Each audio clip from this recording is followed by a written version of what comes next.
اعوذ باللہ من الشیطان الرجیم بسم اللہ الرحمن الرحیم قل ارأیتکم ان اتاکم عذاب اللہ او اتتکم الساعۃ وغیر اللہ تدعون ان کنتم صادقین بل ایاہ تدعون فیکشف ما تدعون الیہ ان شاء وتنسون ما تشرکون وَلَقَدْ أَرْسَلْنَا إِلَىٰ أُمَمٍ مِّن قَبْلِكَ فَأَخَذْنَاهُم بِالْبَأْسَاءِ وَالضَّرَّاءِ لَعَلَّهُمْ يَتَضَرَّعُونَ فَلَوْلَا إِذْ جَاءَهُم بَأْسُنَا تَضَرَّعُوا وَلَٰكِنْ قَسَتْ قُلُوبُهُمْ وَزَيَّنَ لَهُمُ الشَّيْطَانُ مَا كَانُوا يَعْمَلُونَ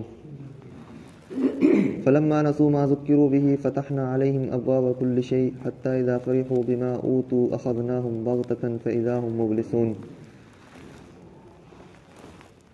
آپ فرما دیجئے کہ کیا آپ نے نہیں دیکھا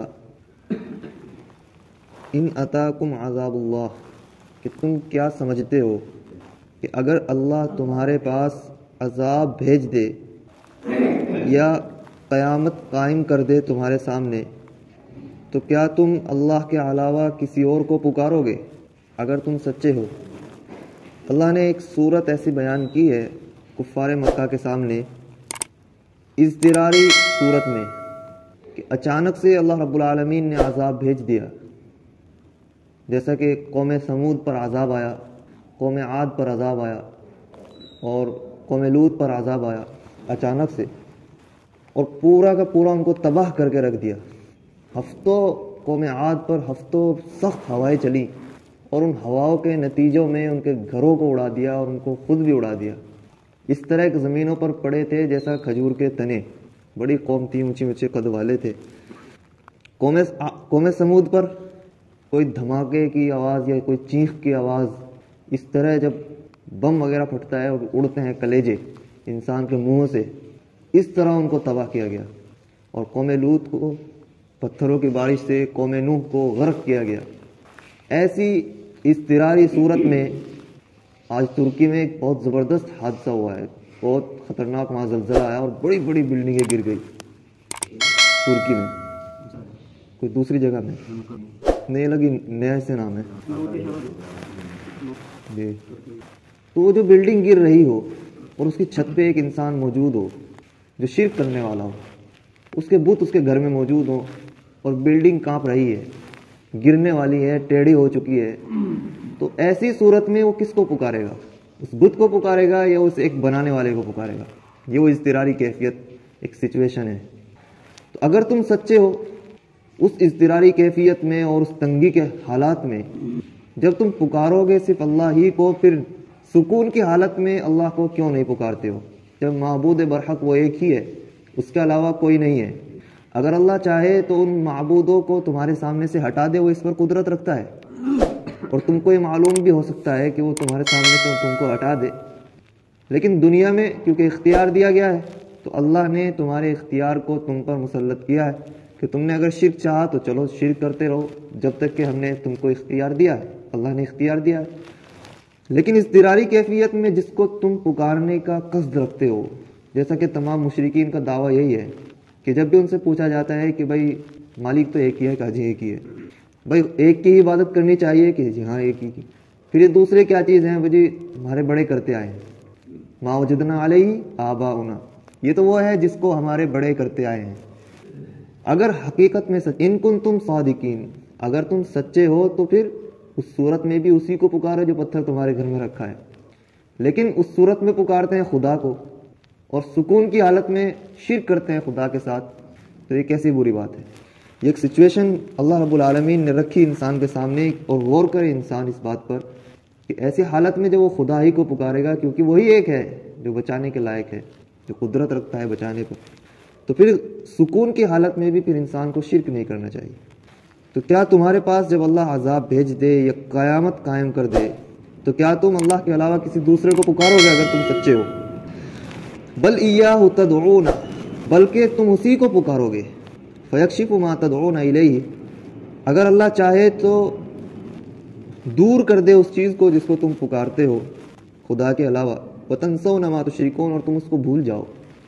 اگر اللہ چاہے تو بتوں کو ختم کر سکتا ہے، جتنے بت اللہ کے مقابلے میں کھڑے کیے گئے ہیں ایک جھٹکے میں وہ سب ختم ہو سکتے ہیں، جیسا زلزلے آئے تھے اور بڑے بڑے بہے پھرے نالوں میں، ایک جھٹکے میں ختم ہو سکتا ہے، لیکن اللہ رب العالمین نے اختیار دیا ہے تو اس اختیار کا بھی کچھ حل نکلنا چاہیے. اس وجہ سے دنیا کے اندر اللہ نے اختیار دیا ہے، تو ان کے لیے اگر انہوں نے شرک چاہا تو ان کے لیے اللہ نے اس کی اجازت دی، یعنی ان کو کرنے دیا. وَلَقَدْ أَرْسَلْنَا إِلَىٰ أُمَمٍ مِّن قَبْلِكَ فَأَخَذْنَاهُمْ بِالْبَأْسَاءِ وَالضَّرَّاءِ، اور ہم نے تم سے پہلے بھی بہت سی امتیں بھیجی ہیں، پھر ہم نے ان کو سختی میں پکڑا ہے، بأسا تنگی میں، اور ذرہ کسی نقصان میں، تنگی میں، یعنی ان کو بیماریاں دی ہیں، ہلکی ہلکی کبھی ان پر ایسی آفتیں نازل کی ہیں. کیوں کی ہیں؟ لعلہم یتضرعون، تاکہ وہ کچھ ڈھیلے پڑ جائیں. دنیا میں جو مصیبتیں آتی ہیں یہ انسان کے اعمال کا نتیجہ ہیں، اور دنیا میں یہ بطور عذاب نہیں آتی بلکہ بطور تنبیہ آتی ہیں. دنیا میں جب بھی کوئی وبا آتی ہے، کوئی مصیبت آتی ہے، کوئی ہلن وغیرہ آتا ہے، تو یہ انسان کی تنبیہ کے لیے ہوتا ہے، بطور سزا کے، بطور عذاب کے. جو اعمال اس نے نتیجے میں کیے ہیں اس کے جزا کے لیے نہیں ہوتا. اس سے بات ثابت ہوئی کہ دنیا بدلے کی جگہ نہیں ہے. دنیا صرف یہاں کرنے کی جگہ ہے، اور یہاں اس کو اس کے اعمال کا بدلہ نہیں ملے گا. بدلہ ملنے کے لیے اللہ نے آخرت رکھی ہے. دنیا میں جو عذاب آتے ہیں، جو مصیبتیں آتی ہیں، وہ تنبیہ کے لیے ہوتی ہیں.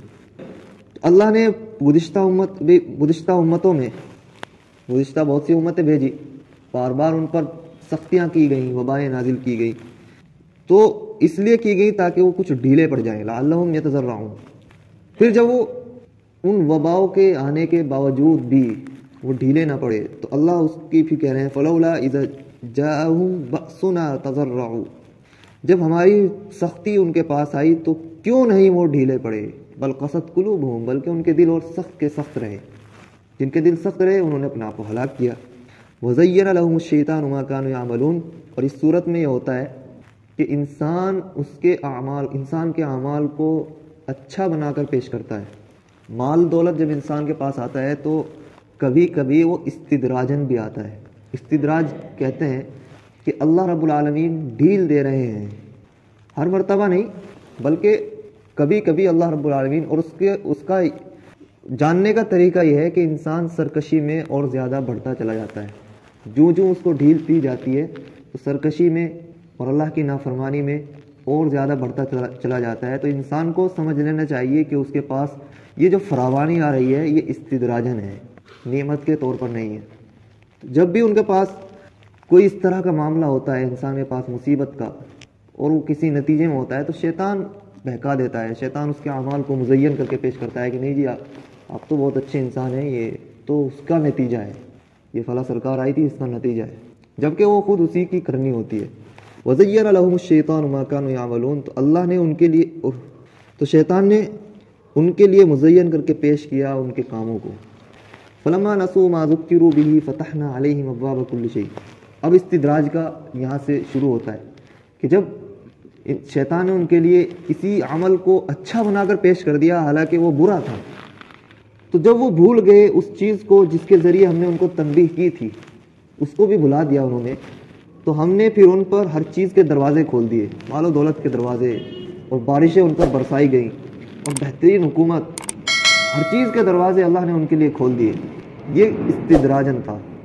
تنبیہ کے باوجود بھی جب انسان نہ سنبھلے تو پھر اللہ رب العالمین اور ڈھیل دے دیتے ہیں، اور پھر اچانک سے پکڑتے ہیں، اچانک سے پھر عذاب آتا ہے. حتیٰ اذا فریحوا بما اوتوا اخذناهم بغتۃ، حد یہاں تک ہوتی ہے کہ یہاں تک کہ جب وہ اس ہر چیز کے دروازے کھلنے کے بعد خوش ہو گئے اور دنیا میں مست ہو گئے، تو اخذناهم بغتۃ، اچانک سے پھر ہم نے ان کو پکڑ لیا. فاذا هم مبلسون،